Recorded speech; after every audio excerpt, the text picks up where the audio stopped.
Good morning everybody. एक बार फिर आप सभी का जीव विज्ञान की ऑनलाइन कक्षा में स्वागत है। लास्ट वीडियो में हमने आपको प्रोटिस्टा जगत के समूहों पर आपसे चर्चा की, जिनमें हमने आपको क्राइसोफाइट, डायनोफ्लैजिलेट, इन पर हम पूर्व वीडियो में आपसे चर्चा कर चुके हैं। लास्ट वीडियो में जो हमने आपसे बात की थी वो है यूग्लिनॉइड, सेलाइन मोल्ड और आपको बात की थी प्रोटोजोआ के ऊपर। यूग्लिनॉइड में हमने आपको बताया कि यूग्लिनॉइड जो होते हैं, यूग्लिनॉइड समूह के जो जीव होते हैं वो खास तौर से स्वच्छ जल के अंदर और स्थिर जल के अंदर क्या है पाए जाते हैं। इनमें प्रोटीन युक्त पदार्थों की क्या पाई जाती है, एक परत पाई जाती है जिसे पेलिकल कहते हैं, और यही पेलिकल इनकी संरचना को क्या बनाता है, लचीला बनाने में सहायक होता है। इनमें दो कसाब पाए जाते हैं, ठीक है। कितने कसाब पाए जाते हैं? इनमें दो कसाब पाए जाते हैं। मैंने आपको बताया कि जीव स्वपोषी भी होते हैं और परपोषी भी होते हैं। आपको बताया कि दिन के समय में प्रकाश संश्लेषण की क्रिया करते हैं, इसलिए ये अपना भोजन स्वयं बनाते हैं, इसलिए ये क्या होते हैं, स्वपोषी होते हैं। परंतु रात्रि के दौरान ये अपना भोजन स्वयं नहीं बना पाते हैं, इसलिए ये कैसे होते हैं, सूक्ष्म जीवों का भक्षण करते हैं, और ये कैसे होते हैं, परपोषी होते हैं। देखिए, दूसरा हमने बिंदु बात की थी सेलाइन मोल्ड। सेलाइन मोल्ड जो होते हैं वो सैप्रोफाइट या सैप्रोफाइट प्रोटिस्टा होते हैं, अर्थात मृतोपजीवी क्या होते हैं, प्रोटिस्टा होते हैं। ये जीवधारी जो होते हैं वो सड़े गले भोज्य पदार्थों को क्या करते हैं, ग्रहण करते हैं, अर्थात ये सड़ी गली पत्तियां होती हैं, टहनियां होती हैं, उनका क्या करते हैं, भक्षण करते हैं। अनुकूल परिस्थितियों में ये समूह बनाकर कई फीट लंबाई के हो जाते हैं, कई फीट लंबे हो जाते हैं।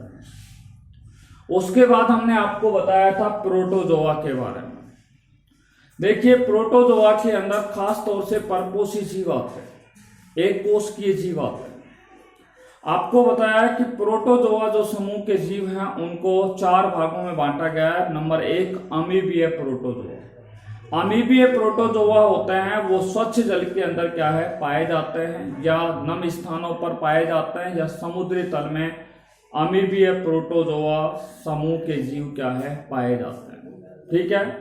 मैंने आपको बताया इन जंतुओं में क्या पाए जाते हैं, कूटपाद पाए जाते हैं। कूटपादों की सहायता से ये एक स्थान से दूसरे स्थान पर गति करते हैं, साथ में कूटपादों की सहायता से ये भोजन क्या करते हैं, ग्रहण करते हैं, ठीक है। कूटपादों की सहायता से ये अपने शिकार को क्या करते हैं, पकड़ने का कार्य करते हैं। दूसरा आपको मैंने बताया कसाभी प्रोटोजोआ। देखिए, कसाभी प्रोटोजोआ इस समूह के जीव जो होते हैं वो कैसे होते हैं, स्वतंत्र होते हैं, स्वच्छंद होते हैं, अर्थात ये कैसे होते हैं, परजीवी होते हैं, ठीक है। इनमें क्या पाए जाते हैं, कसाब पाए जाते हैं। एक कसाब आकार में बड़ा होता है तो दूसरा आकार में कैसा होता है, छोटा होता है। या हम कह सकते हैं एक कसाब जो होता है वो कैसा होता है, लंबा होता है, एक कैसा होता है, छोटा होता है। देखिए, कसाब जो होते हैं, ठीक है, कुछ जीवों के अंदर जब परिजीवी कसाबों का संक्रमण हो जाता है तो उनके अंदर उन मनुष्यों के अंदर एक व्याधि हो जाती है जिसे निद्रा व्याधि के नाम से जाना जाता है। और ये निद्रा व्याधि जो होती है वो ट्रिप्नोसोमा नामक एक कसाबी परिजीवी के द्वारा ही होता है, ठीक है। उसके बाद हमने आपको बताया था पक्षाम्बी। पक्षाम्बी प्रकार के कौन से होते हैं, पक्षाम्बी प्रोटोजोआ। पक्षाम्बी प्रोटोजोआ होते हैं वो खास तौर से जलीय जीव होते हैं। ये जीव होते हैं वो पक्षाम्बों की सहायता से क्या करते हैं, गति करते हैं। पक्षाम्बों की संख्या इनके शरीर पर क्या होती है, हजारों की संख्या में होती है। इन पक्षाम्बों के अंदर क्या होती है, लयबद्ध क्या होती है, गति होती है। लयबद्ध गति होने के कारण ये जल में पूरित भोजन को किस में ट्रांसफर कर देते हैं, गैलेट के अंदर क्या कर देते हैं, ट्रांसफर कर देते हैं, या गैलेट में भेज देते हैं। नेक्स्ट हमने आपसे बात की थी स्पोरोजोआ। स्पोरोजोआ प्रोटोजोआ वे जीवधारी होते हैं जिनके जीवन चक्र में क्या पाई जाती है, संक्रमण करने योग्य बीजाणु अवस्था पाई जाती है। कौन सी अवस्था पाई जाती है, बीजाणु अवस्था पाई जाती है, जैसे प्लाज्मोडियम होता है। प्लाज्मोडियम की 4 जातियां होती है, प्लाज्मोडियम वाइवैक्स, फैल्सिपेरम, मैलेरी और ओवेल। तो ये प्लाज्मोडियम के बीजाणु होते हैं, वो मनुष्य के अंदर क्या है, मलेरिया रोग के उत्पन्न करने का क्या करते हैं, कार्य, अर्थात जीवों के अंदर क्या है, संक्रमण पैदा करने का क्या करते हैं, कार्य।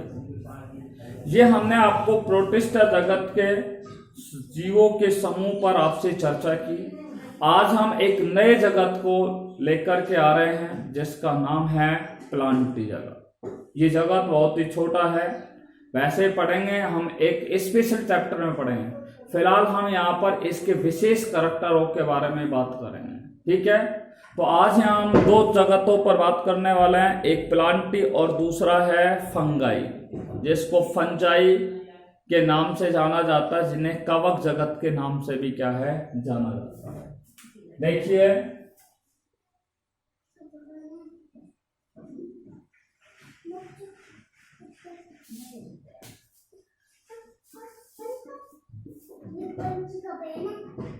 Lesson number 2, classification of animals, और यहाँ पर हम बात कर रहे हैं अगले टॉपिक के बारे में। और आज का हमारा टॉपिक है प्लांटी किंगडम। प्लांटी किंगडम, देखिए प्लांटी किंगडम के अंदर पादप जगत आते हैं, ठीक है। यानी कि प्लांटी जगत में मुख्य रूप से कौन आते हैं, पादप आते हैं। जितने भी पृथ्वी पर पादप पाए जाते हैं वो सभी पादप किस जगत के अंदर आते हैं, प्लांटी जगत के अंतर्गत आते हैं। इसमें क्या होता है, सभी रंगीन, ठीक है, जो रंगीन पादप होते हैं, कलरफुल प्लांट्स होते हैं, और बहुकोषीय पादप होते हैं, वो आते हैं, ठीक है। तो प्लांटी जगत के अंदर रंगीन और कौन से पादप आते हैं, बहुकोषीय पादप आते हैं। रंगीन और कौन से पादप आते हैं, बहुकोषीय पादप आते हैं। प्लांटी जगत के अंदर रंगीन और बहुकोषीय पादप आते हैं। क्लियर बात होगी। देखिए प्लांटी जो जगत होता है, ठीक है, प्लांटी जो जगत होता है इसके अंदर, ठीक है, प्लांटी जगत के अंदर जो पादप पाए जाते हैं वो जल और थल में उगते हैं, ठीक है। जल में भी उगते हैं और कुछ कैसे हैं, थल में भी उगते हैं। इस जगत के मुख्य रूप से 5 समूह हैं, ठीक है। प्लांटी जगत के जीव जो होते हैं वो जल में और थल में दोनों जगह क्या है, ये उगते हैं। जल में भी पाए जाते हैं, थल में भी पाए जाते हैं। तो जल और थल दोनों जगह ये क्या करते हैं, ग्रोथ करते हैं, ग्रो करते हैं। प्लांटी जगत के जो जीव होते हैं उनको मुख्य रूप से 5 समूहों के अंदर क्या है, बांटा गया है। प्लांटी जगत के समूहों को कौन से 5 समूह में बांटा गया है, उन पर मैं आपसे बात कर रहा हूं। नंबर 1 होते हैं शैवाल, जिनको इंग्लिश में बोलते हैं एल्ग। दूसरे होते हैं ब्रायोफाइटा, ब्रायोफाइटा, ब्रायोफाइटा। तीसरा होता है टेरिडोफाइटा, टेरिडोफाइटा, टेरिडियोफाइटा। टेरिडोफाइटा। नेक्स्ट आता है आपका अनावर्त बीजी, अनावर्त बीजी पादप, इंग्लिश में बोलते हैं जिम्नोस्पर्म प्लांट्स। और सबसे लास्ट में आता है आवर्त बीजी पादप, जिनको हम पुष्पीय पादप भी कहते हैं। आवर्त बीजी पादप, जिन्हें हम कौन से पादप कहा जाता है, एंजियोस्पर्म प्लांट्स के नाम से जाना जाता है। तो प्लांटी जगत को कितने समूहों में बांटा गया है, 5 समूहों में बांटा गया है। सबसे पहला समूह है शैवाल, दूसरा हो गया ब्रायोफाइटा, टाइडोफाइटा, जिम्नोस्पर्म और एंजियोस्पर्म। अब बात करते हैं पादप जगत की विशेषता या पादप जगत के लक्षण, या हम कह सकते हैं पादपों के क्या लक्षण होते हैं, ठीक है। पादपों के कौन कौन से मुख्य लक्षण होते हैं, उन लक्षणों पर हम आपसे बात करने जा रहे हैं। तो पादप जगत के मुख्य लक्षणों पर आपसे चर्चा करने जा रहे हैं। मैंने आपको पहले बताया था कि जो प्लांटी जगत होते हैं उसके अंदर मुख्य रूप से बहुकोशिकीय जीव होते हैं, ठीक है। इसलिए हम कह सकते हैं कि इस जगत के सभी जीव कैसे होते हैं, बहुकोशिकीय होते हैं। इस जगत के सभी जीव कैसे होते हैं, बहुकोशिकीय होते हैं। पहला पॉइंट आपको समझ में आ गया है कि इस जगत के ज्यादातर जो जीव होते हैं वो कैसे होते हैं, बहुकोशिकीय, अर्थात मल्टी सेलुलर होते हैं। मल्टी सेलुलर का अर्थ होता है कि वे पादप जिनका शरीर अनेक कोशिकाओं से या बहुत सारी कोशिकाओं से मिलकर के क्या होता है, बना हुआ होता है। बात समझ में आ गई। देखिए मैंने आपको बताया कि ये जीव कैसे होते हैं, बहुकोशिकीय होते हैं। और ये क्या काम करते हैं, इनके अंदर पर्णहरित पाया जाता है। इन पादपों की पत्तियों के अंदर क्या पाया जाता है, पर्णहरित पाया जाता है, क्लोरोफिल पाया जाता है। और पर्णहरित पाए जाने के कारण ये क्या करते हैं, सूर्य के प्रकाश की उपस्थिति में प्रकाश संश्लेषण की क्रिया करते हैं। तो इन पादपों में पर्णहरित पाया जाता है। पर्णहरित के कारण ये क्या काम करते हैं, प्रकाश संश्लेषण की क्रिया करते हैं। और पादप प्रकाश संश्लेषण की क्रिया करके अपना भोजन क्या बनाते हैं, स्वयं बनाते हैं। क्या करते हैं, प्रकाश संश्लेषण की क्रिया करते हैं और अपना भोजन क्या है, स्वयं बनाते हैं। इसलिए हम कह सकते हैं पोषण की दृष्टि से जो पादप होते हैं वो कैसे होते हैं, मोस्टली स्वपोषी होते हैं। पादप जो होते हैं वो कैसे होते हैं, स्वपोषी होते हैं। किस दृष्टि से होते हैं, प्रकाश संश्लेषण की दृष्टि से। आपको मैं बता दूं जो पादप जगत होते हैं उनमें मोस्टली यूकैरियोटिक प्रकार की कोशिकाएं पाई जाती है। पादप जगत के जो जीव होते हैं उनमें कौन सी कोशिका पाई जाती है, यूकैरियोटिक प्रकार की कोशिका पाई जाती है। या पादपों में यूकैरियोटिक प्रकार की क्या पाई जाती है, कोशिका पाई जाती है। ससीम केंद्रीय प्रकार की क्या पाई जाती है, कोशिका पाई जाती है। बात समझ में आ गई। मैंने आपको अभी बताया कि पादप प्रकाश संश्लेषण की क्रिया करते हैं और प्रकाश संश्लेषण की क्रिया करते हैं तो ये अपना भोजन क्या बनाते हैं, स्वयं बनाते हैं। इसलिए पादपों को हमने कहा कि पोषण की दृष्टि से पादप कैसे होते हैं, स्वपोषी होते हैं।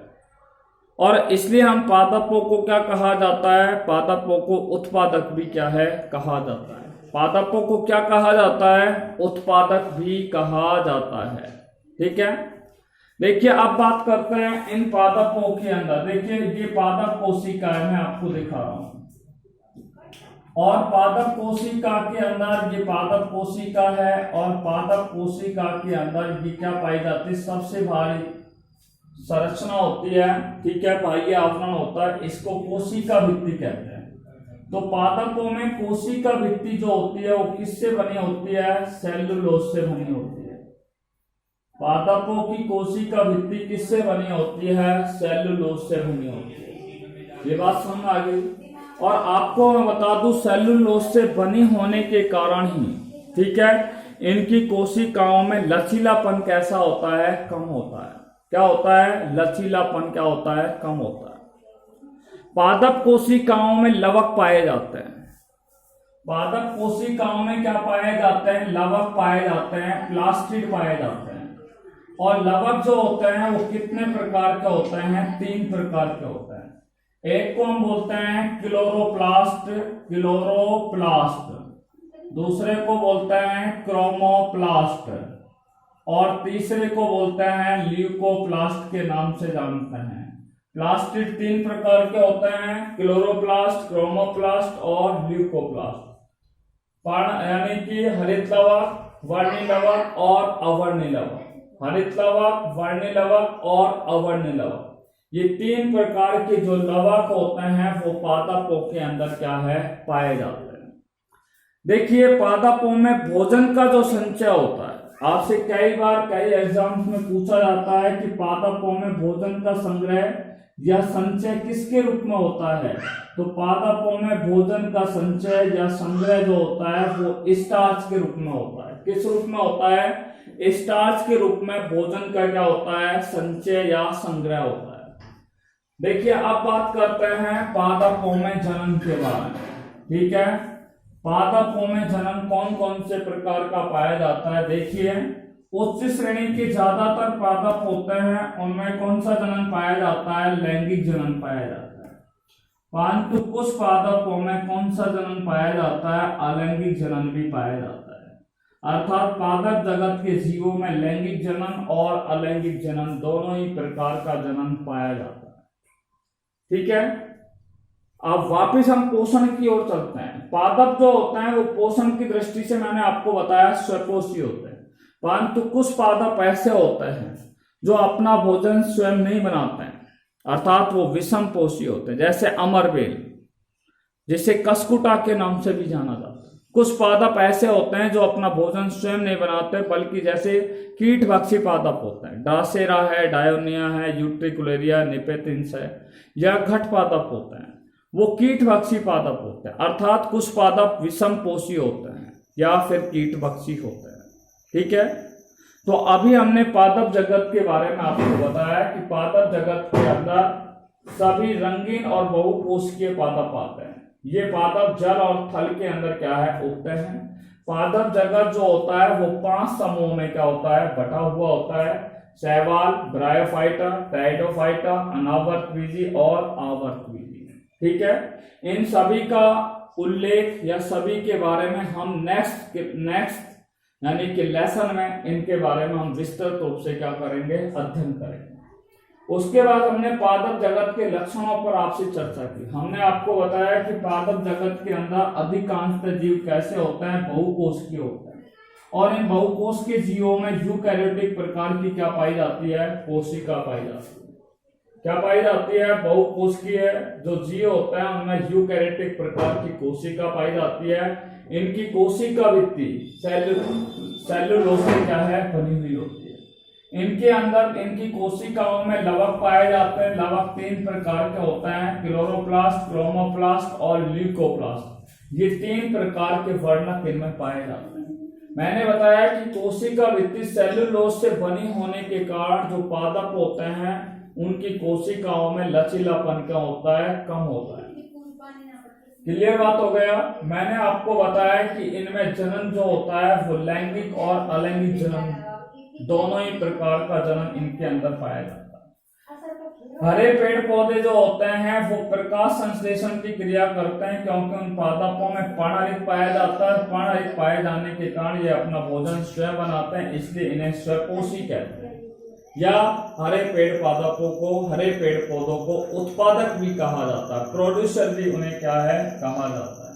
परंतु कुछ पादप होते हैं वो अपना भोजन स्वयं नहीं बनाते, अर्थात वो कैसे होते हैं? विषम पोषी होते हैं। जैसे मैंने आपको अमरवेल के बारे में बताया, अमरवेल जिसको कसकुटा के नाम से क्या है? जाना जाता है। कुछ पादप ऐसे होते हैं जो कीटभक्षी होते हैं, जो दलदली क्षेत्रों में पाए जाते हैं, जो प्रकाश संश्लेषण की क्रिया तो करते हैं, परंतु जिस स्थान पर दलदली स्थान पर वो उगते हैं वहां पर नाइट्रोजन का क्या होता है? अभाव होता है। वहां पे नाइट्रोजन क्या है?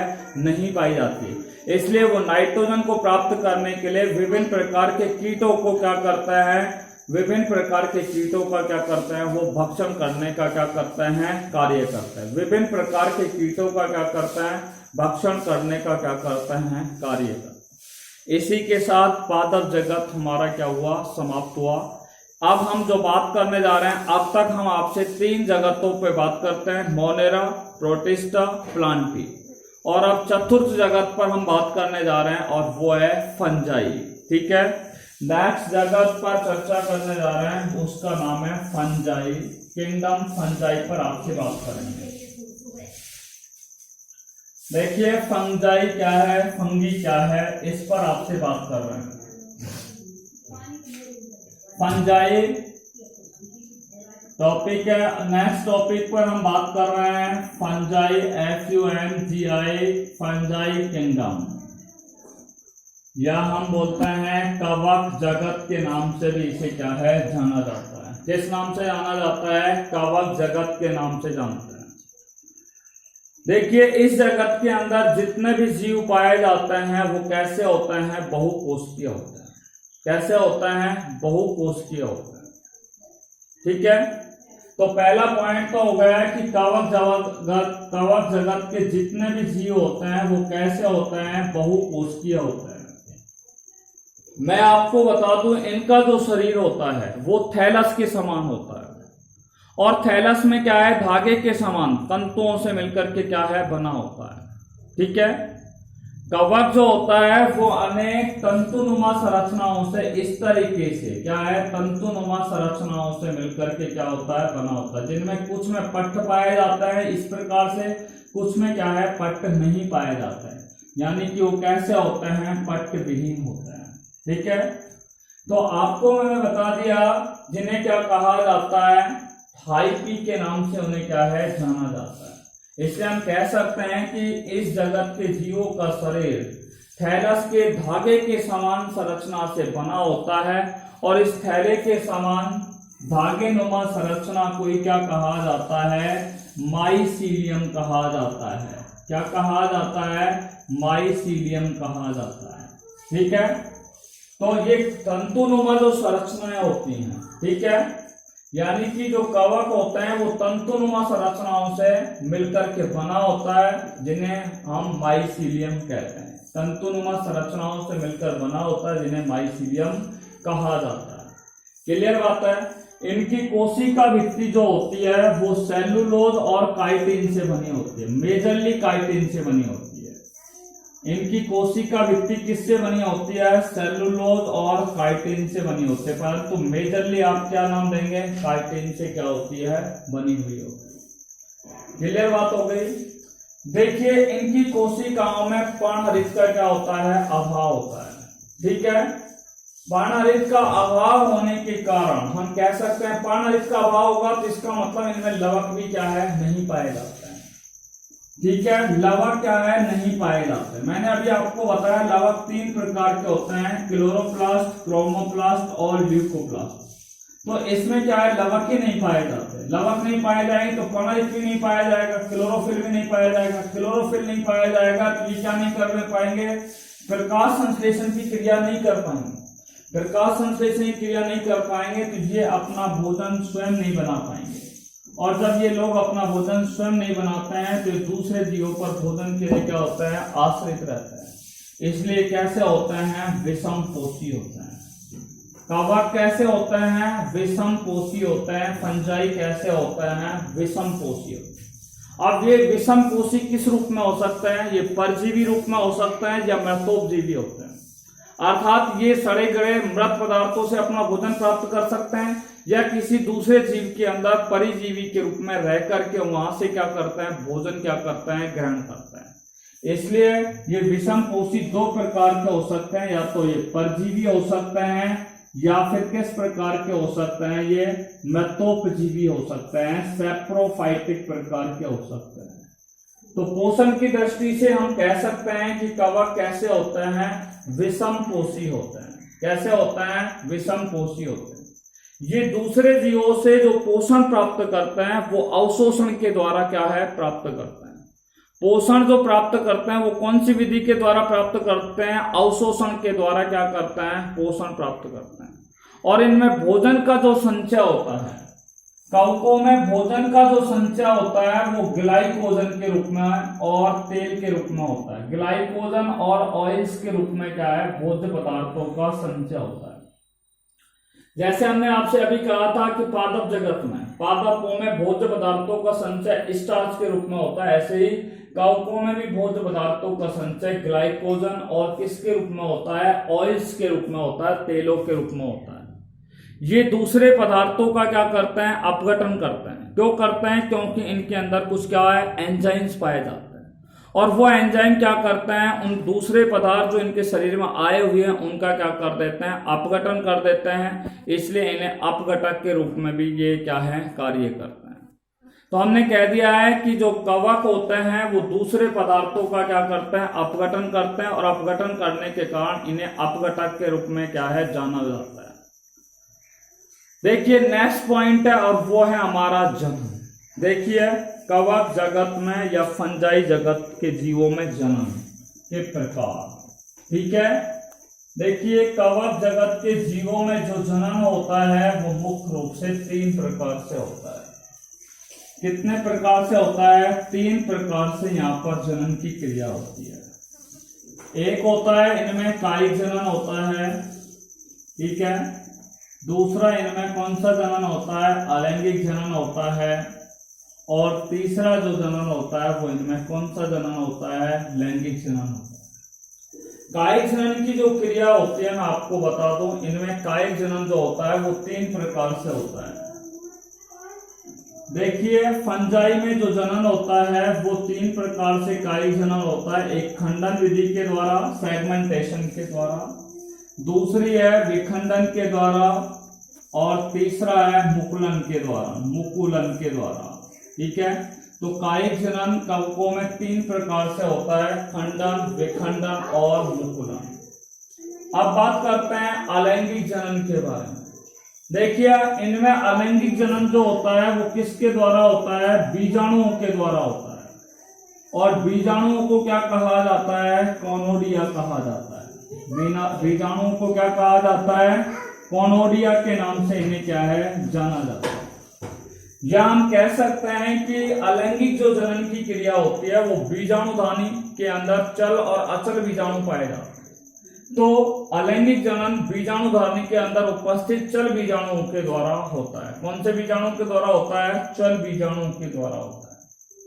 नेक्स्ट हम बात करते हैं लैंगिक जनन के बारे में। लैंगिक जनन जो होता है वो निषिक्तांड, जिसको ऊस्पोर के नाम से जाना जाता है, निषिक्तांड या उसे क्या कहा जाता है, ऊस्पोर कहा जाता है। ऊस्पोर के द्वारा होता है। यहाँ पर लैंगिक जनन की क्रिया जो कवकों में होता है वहां पर एस्कस बीजाणु और बेसिडियम बीजाणुओं का क्या होता है, निर्माण होता है। एस्कस बीजाणु और बेसिडियम बीजाणु से ही नए कवकों का क्या होता है, निर्माण होता है। हम बात करते हैं लैंगिक जनन के 3 प्रमुख चरणों के बारे में। लैंगिक जनन जो होता है वो 3 चरणों में क्या होता है, पूर्ण होता है। लैंगिक जनन कितने चरणों में पूर्ण होता है, 3 चरणों में पूर्ण होता है। नंबर 1 के बारे में बात करते हैं। पहला है प्लाज्मोगैमी। किस नाम से जाना जाता है, प्लाज्मोगैमी के नाम से उसे क्या है, जाना जाता है। प्लाज्मोगैमी क्या है, यहाँ पर ये दो, मान लीजिए एक युग्मक तो ये है, दूसरा युग्मक ये है। ये दोनों युग्मक चल भी हो सकते हैं और ये दोनों युग्मक कैसे हो सकते हैं, अचल युग्मक हो सकते हैं।